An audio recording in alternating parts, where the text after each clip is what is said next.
Bienvenue dans cette capsule vidéo 15, dans laquelle on va créer une animation d'une onde progressive sinusoïdale. C'est la première fois qu'on va faire un tableau, un graphique, mais en mouvement. Est-ce que c'est difficile? Non. Déjà dans Matplotlib, il y a une partie, un module dans cette librairie qui s'appelle animation. Mais aujourd'hui, je ne vais pas l'utiliser. Je vais faire cette animation avec vous de la façon la plus simple, juste avec matplotlib.pyplot et en utilisant l'autre librairie NumPy pour me créer juste un tableau. Comment faire? Mettons-nous au travail. Regardez bien, c'est facile. Avec une seule boucle, quelques lignes, on sera capable de faire des graphes en mouvement, c'est-à-dire des animations. Import matplotlib .pyplot as plt. La première librairie que j'ai importée pour faire des graphes, pyplot. Import numpy as np. Qu'est-ce que je vais commencer par créer? Je vais commencer par créer l'axe des x, les valeurs sur l'axe des abscisses, avec le np.linespace. X égale np.linespace. Linespace, je dois mettre un début, une fin, et le nombre de points équirépartis entre ces deux. De 0, le début, la fin de l'axe des x, c'est 4, et prenons 400 points équirépartis entre 0 et 4. Donc, j'ai créé l'axe des x. Le temps, je vais l'initier avec la valeur 0. Au début, t est égal à 0. J'arrive à ma boucle. Regardez que c'est simple. For I in range. Combien de fois je dois répéter cette loop, cette boucle? 100 fois. Bien sûr, for I in range, c'est pareil. Et puisque c'est une boucle, je dois mettre à la fin 2 points. 100 fois, qu'est-ce que je veux faire? Je dois tracer une courbe sinusoïdale 100 fois et qui bouge vers la droite, par exemple. Une fonction sinusoïdale, bon, c'est-à-dire de la forme y égale sinus ou cosinus d'un certain nombre par le temps moins x. On va voir comment écrire ça. Y égale. Je n'ai pas importé le module mathématique, donc j'utilise numpy np.cosinus. Dans numpy, il y a des fonctions mathématiques comme cosinus, comme sinus, comme pi, etc. Le cosinus de quoi? Je vais prendre 2pi, 2 fois np.pi, parce que encore le pi se trouve là-bas, par t moins x. Donc, tout ce que j'ai demandé qu'il me dessine, une fonction sinusoïdale qui s'écrit y égale cosinus de pi facteur de t, le temps, moins x l'abscisse. Au début, le temps était combien? 0. Regardez, je l'ai initialisé par 0. Mais lorsque je vais incrémenter le temps, j'aurai une courbe, puis une deuxième sinus à côté, puis une troisième. Alors, je suis obligé toujours de commencer par effacer la courbe précédente. Comment? plt.cla, clear. Là, il va m'effacer d'une façon répétitive les courbes précédentes. Chaque fois qu'il va faire un tour, il va effacer la courbe précédente. Bon, y égale np.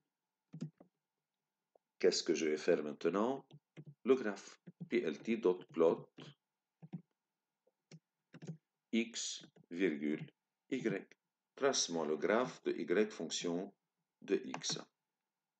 Avant d'incrémenter t, avant que t, je ne le fais à chaque fois, augmenter, je dois arrêter d'une figure à l'autre. Je mets plt.pause. Quel est le temps d'arrêt d'une courbe à la suivante? Bon, 0,01 secondes. Le temps, comment je vais l'incrémenter? T égale la nouvelle valeur de t égale à la précédente, plus, encore disons, 0,01 seconde. Qu'est-ce qu'il reste à faire? De montrer ce graphique. plt.show avec les arguments, les parenthèses. Et maintenant, mon code est terminé. Essayons, exécutons pour voir comment ça fonctionne. Voilà, j'ai une fonction sinusoïdale qui se propage vers la droite. Combien de courbes? 100 courbes. Voilà, les 100 courbes sont terminées. D'une courbe à la suivante passe 0,01 seconde. Si je relis avec vous un tout petit peu tout ça, voilà. Tout d'abord, j'ai créé l'axe des X. Le début 0, la fin c'est 4, et formé de 400 points équirépartis entre ces deux intervalles, entre ces deux bornes. Puis j'ai dit, commençons par chronométrer. Au début, le temps est égal à 0. Puis j'ai fait ma boucle, une loupe. For I in range 100. Répète-moi 100 fois ce travail.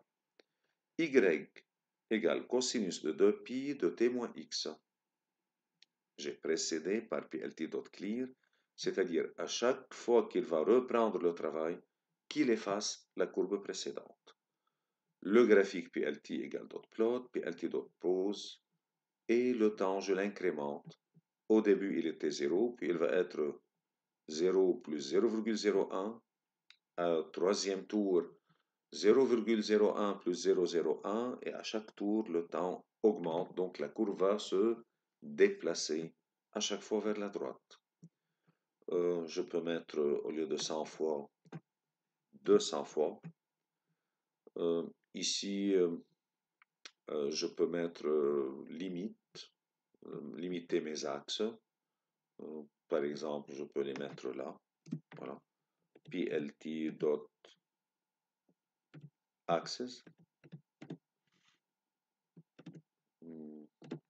X minimal, X maximal 0,4, Y maximal minimal moins 1,5 jusqu'à 1,5.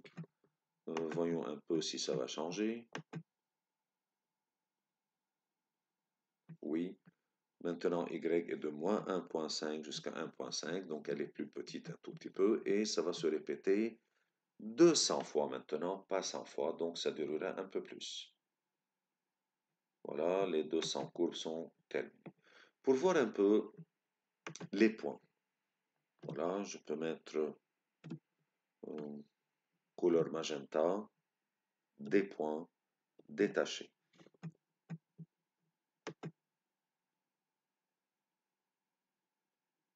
Oui, mais les points sont très proches les uns des autres. Que faire? On peut faire. Voilà, j'attends que ça se termine. 200 courbes sont terminées. Regardez, je peux ne pas faire représenter tous les points. Par quel code?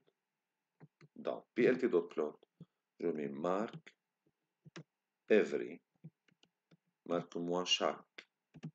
3 points.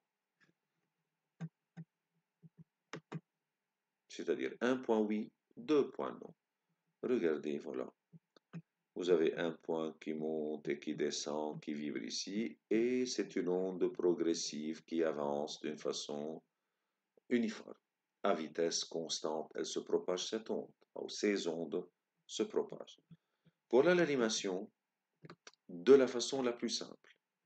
Quelques codes, quelques lignes, une boucle for, une fonction sinusoïdale, j'incrémente le temps, et donc, d'une boucle à la suivante, le graphe se déplace vers la droite. Le temps augmente de 0,01, mais d'une courbe à l'autre, je fais un arrêt de 0,01 seconde. N'oubliez pas le PLT.CLA. Regardez. Si je ne le mets pas, vous voyez, les courbes s'additionnent. Il n'est pas en train d'effacer les courbes précédentes. Et donc, à la fin, ça va se brouiller et je ne verrai presque plus rien. Pour voir, voilà, il est encore en train de dessiner. Les 200 ne sont pas terminés. Hein. Espérons que c'est terminé. Ouais. Donc, je dois enlever le commentaire.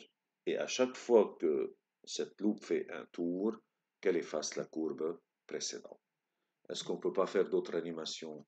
Si, juste avec un peu de logique, on peut faire un MRU, mouvement rectiligne uniforme, un mouvement rectiligne uniformément accéléré, un mouvement parabolique du projectile, un mouvement circulaire uniforme, on peut tracer le Soleil au centre et la Terre est en train de graviter autour à vitesse constante. Tout cela avec Matplotlib. Mais dans ce cas, pour les autres animations, on a besoin de faire, d'avoir besoin de faire appeler un nouveau module qui est le module animation dans Matplotlib. Ici, je n'ai pas eu besoin de ça, je l'ai fait d'une façon facile. C'est pour cela que j'ai appelé ça une onde progressive facile. Il y en a d'autres façons, mais c'est la plus courte et la plus simple. Je vous remercie pour votre attention. On se revoit dans une autre vidéo. À bientôt!